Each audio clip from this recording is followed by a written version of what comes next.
Olá, vamos falar sobre casamento. Casamento, divórcio e novo casamento. Vamos por etapas, mas hoje vamos falar especialmente de casamento.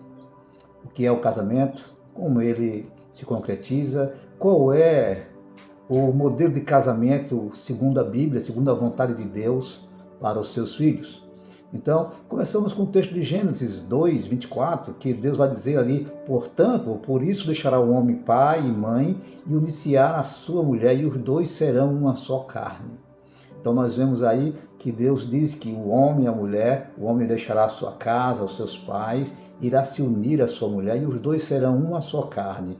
Então, um mandamento de Deus para que o homem e a mulher agora possa estar constituindo uma nova família. Isso é o casamento segundo os preceitos e a vontade de Deus. Um casamento monogâmico, ou seja, com uma única pessoa, né?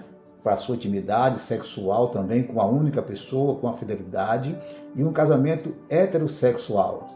Deixa o homem pai e mãe, já de um lar heterossexual, e se une à sua mulher. E o propósito de Deus naquela época e ainda hoje é que o casamento seja para procriar, para encher a terra, para ter filhos, para formar uma família.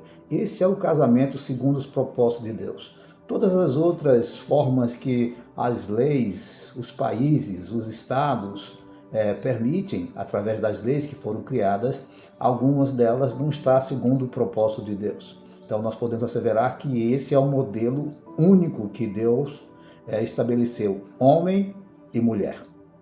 Monogamia. Embora alguns possam dizer, mas no Velho Testamento nós vemos vários exemplos de pessoas na Bíblia que tinham várias mulheres, né? Abraão, que a própria sua esposa Sara mandou que ele coabitasse com a sua serva e teve ali um filho, Ismael, e nós vemos ali a história de Davi, que tinha muitas esposas e concubinas, Salomão também da mesma forma.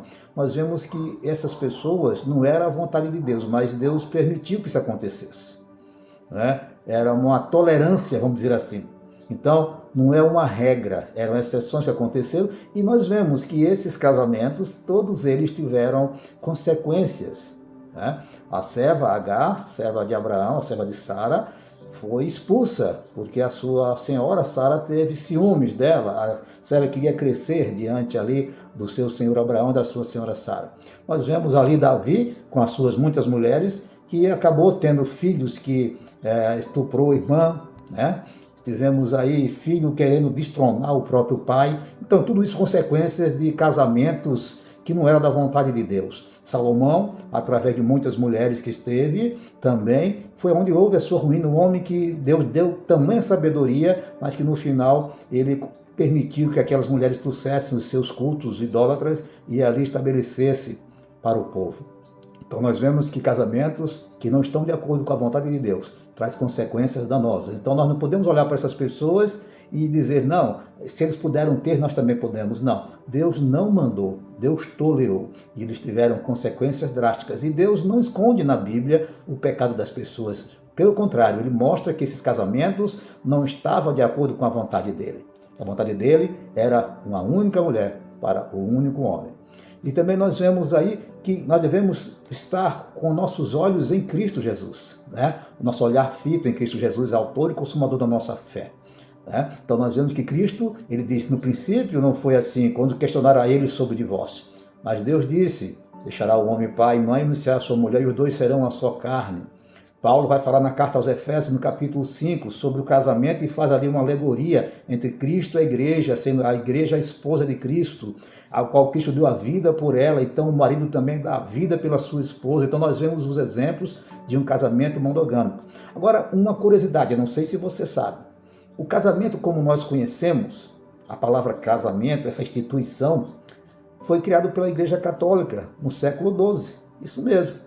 A Igreja Católica, no século XII, criou o sacramento do casamento, sendo, ou seja, o sacramento uma instituição divina, onde Deus concedia graça divina para aqueles que casavam. Então, o casamento, como nós conhecemos, o casamento religioso, que a Igreja celebrava e celebra, foi criado no século XII.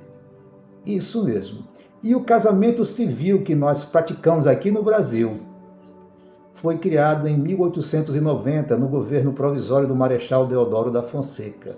Então, até então, só existia, antes de 1890, o casamento religioso, que era celebrado como um sacramento pela Igreja Católica.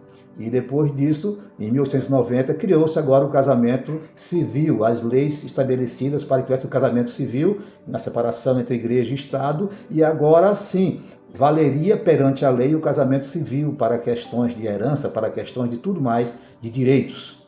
Então veja só, muitas vezes nós ficamos sem saber esses detalhes, achamos que o casamento sempre foi dessa forma. Não, na época do povo de Israel, na época de Jesus, os casamentos eles eram arranjados, era um contrato feito em famílias, para a família crescesse. Então, os casamentos eram um trato de família, um contrato muito semelhante, veja só, ao que nós conhecemos hoje como união estável, né?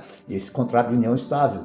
Não estou dizendo que é igual, semelhante. Então era feito um contrato entre as famílias, onde ali as pessoas se casavam com esse fim. Então, repetindo, o casamento, sacramento, pela igreja, século XII.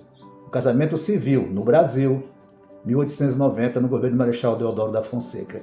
Então nós vemos que esse casamento, segundo a Bíblia, voltando agora lá no início, ele tem que ser monogâmico, homem e mulher, para estar de acordo com a vontade de Deus. Citei aqui alguns exemplos de casamentos que os homens tinham muitas mulheres e foi muito danoso, tiveram prejuízos, tiveram consequências drásticas. Então Deus instituiu o casamento entre homem e mulher. Esse é o propósito de Deus, para constituir família, para gerar filhos.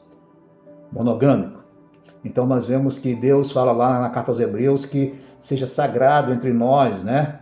O matrimônio, o nosso leito sem mácula, sem pecado.